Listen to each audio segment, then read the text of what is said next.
kembali di Halal Japan Live. Nah, sebagai muslim yang bepergian ke Jepang, itu pasti kita concern banget terhadap makanan dan minuman yang kita makan sehari-harinya.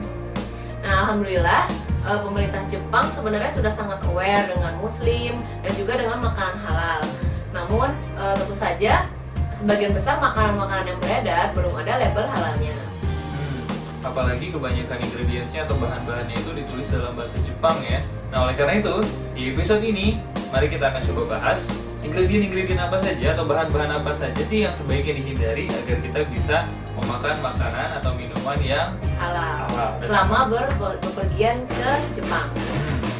Nah, yang pertama tentu saja babi. Babi itu bahasa Jepangnya buta. Seperti ini kanjinya, atau kadang-kadang ditulis juga butaniku.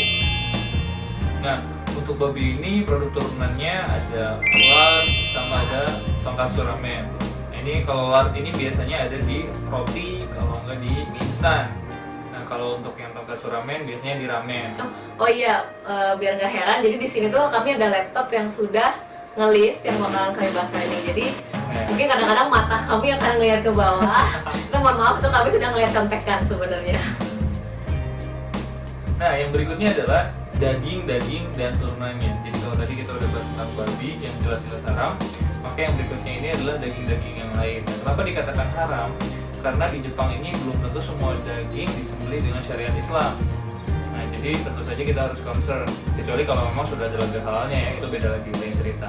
Nah, yang pertama yang akan kita bahas adalah niku. Nah, ini kanji niku.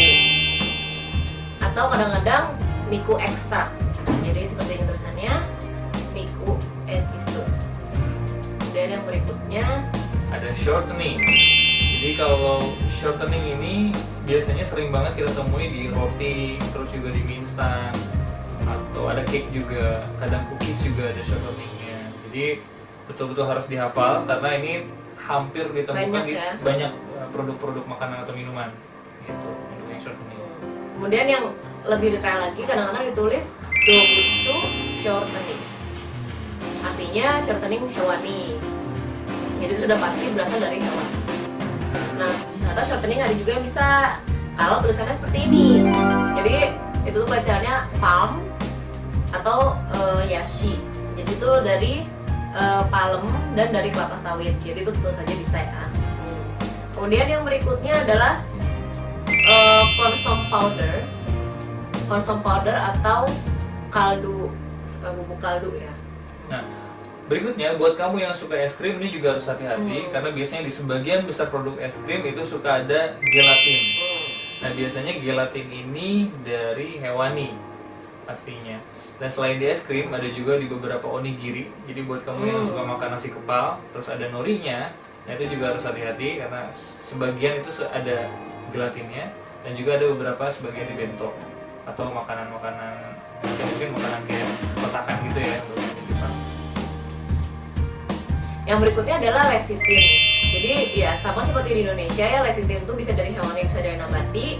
Namun kalau tulisannya lecithin saja sebaiknya dihindari karena kan kita tidak tahu berasal dari mana. Namun kalau tulisan lecithinnya seperti ini boleh karena dia berarti berasal dari tumbuhan. Nah, lecithin ini banyak terdapat di coklat yang seperti itu, biskuit-biskuit coklat atau ramen. Yang berikutnya ada margarin. Nah, margarin ini ternyata tidak halal. Nah, margarin ini itu biasanya sering terdapat di roti, cake, dan juga biskuit. Terutama buat roti ya, karena banyak sekali yang kita kalau misalnya nggak makan nasi biasanya makan roti. Nah, kalau di Jepang ini roti harus hati-hati karena sudah ada margarin. Nah, berikutnya adalah lemak atau fat. Untuk lemak, jadi kan tadi kita sempat bahas tentang bagian-bagian dari hewani ya. Ada juga zat lemak ini, itu kalau misalnya kanjinya seperti ini, itu adalah lemak dari nabati atau dari tumbuhan. Jadi kalau lemaknya seperti ini, itu bisa dimakan. Tapi kalau lemaknya seperti ini, nah ini tidak boleh dimakan karena lemaknya adalah lemak hewani. Gitu. Ada juga yang disebut dengan emulsifier atau nyukazai. Nah, nyukazai ini kalau dia tulisannya sendirian seperti ini itu lebih baik dihindari karena kita tidak tahu dia dari hewan atau dari tumbuhan. Tapi kalau dia tulisannya seperti ini, itu diperbolehkan karena berarti dia berasal dari kedelai. Itu. Dan biasanya yukazai ini sering sekali ditemukan di produk-produk minuman. Kayak kopi, sesuatu yang terbuat apa kayak latte. Itu juga sebaiknya dihindari. Milk tea. Ya. Milk tea, ya. Ini segala hal yang berbau kopi, latte, Milk tea. Itu biasanya suka ada yukazai-nya. Kemudian ada beef atau merujuk ke daging sapi secara khusus. Atau kadang-kadang disebut juga gyuniku. Itu sama juga daging sapi. Kemudian, nah gyuniku ini atau daging sapi ini turunannya adalah sama seperti tadi, kaldu sapi atau beef consom. Kemudian atau juga disebut beef extract atau disebut juga beef curry.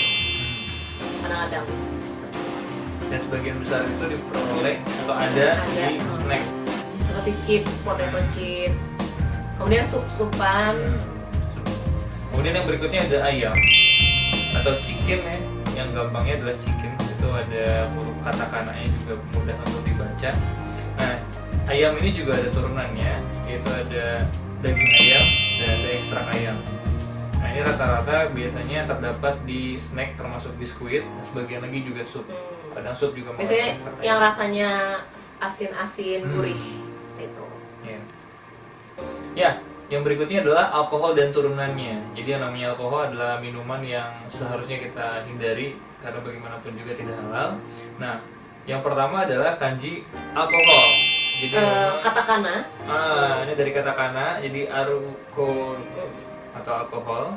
Nah, ini biasanya terdapat di sebagian besar soyu atau Atau soyu itu kayak kecap asin. Nah, mirip-mirip kecap asin. Nah, jadi ini harus agak hati-hati terutama buat yang mau makan apa tuh ikan mentah itu.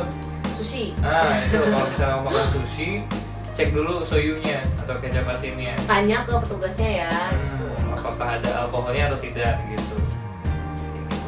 Nah, kemudian yang berikutnya ada mirin. Nah, ini sering banget ada di snack kalau nggak di cake. Jadi mirin ini juga termasuk turunan dari alkohol, yaitu ada red sake. Red sake lagi, red sake. Red sake. Nggak apa kayak gitu aja. Jangan dekat. Red sake ya. Jadi mirin ini banyak banget di snack dan di cake. Gitu. Berikutnya apa? Brandy atau bahasa Jepangnya brandy. Terus saya juga dalam katakana. Ini juga kebanyakan dipakai di biskuit atau es krim gitu ya. Nah, pokoknya alkohol ini tuh sering banget dimasukin di kayak kue gitu, kue tart. Itu sering banget menggunakan produk-produk turunan alkohol. Terus yang berikutnya ada western liquor. Nah, seperti ini kanjinya. Jadi mirip-mirip kanji sake tadi ya. Nah, iya benar. Kemudian ada juga apa ini? Atau ditulis dalam katakana rikoru atau liquor. Ada juga wine. Tulisannya juga dalam katakana seperti ini. Dan rata-rata itu biasanya terdapat di es krim, coklat, Sama, ya. dan cake. Gitu. Tiga itu intinya kebanyakan. Terus yang terakhir Nah, yang terakhir ada rum. Ada rum. Rum juga kadang ditulis dengan katakana ya, rumu. ramu. Oh iya, ramu. Jadi ramu ini adalah rum biasanya terdapat di coklat. Jadi sekarang kami akan rangkum di layar ini. Ini adalah semua bahan yang tidak bisa dimakan atau yang lebih baik dihindari. Silahkan bisa di pause lalu di print screen dan di print.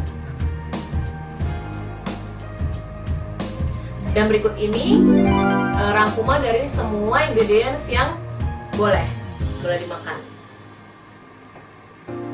Ya, tadi itu adalah bahasan-bahasan mengenai ingredients atau bahan-bahan makanan atau minuman apa saja yang sebaiknya dihindari, tapi ada juga yang boleh dimakan. Itu kalau misalnya teman-teman melihat produk-produk atau makanan atau minuman yang ada di Jepang. Nah, sebetulnya jangan khawatir, karena semakin kesini produk-produk yang berlabel halal itu semakin banyak. Terbukti dengan di 2 video yang sebelumnya yang bisa dilihat di situ, yang kita sempat membahas tentang Gyomu Supa, di mana di situ ternyata banyak sekali produk-produk yang ada label halalnya.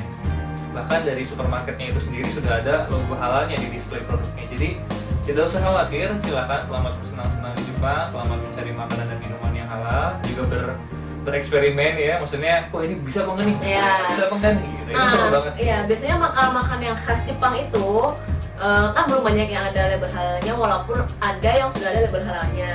Nah, yang belum ada label halalnya bisa kita lihat dengan rujukan yang udah kita bahas tadi, kemudian bisa dibeli deh buat jadi oleh-oleh.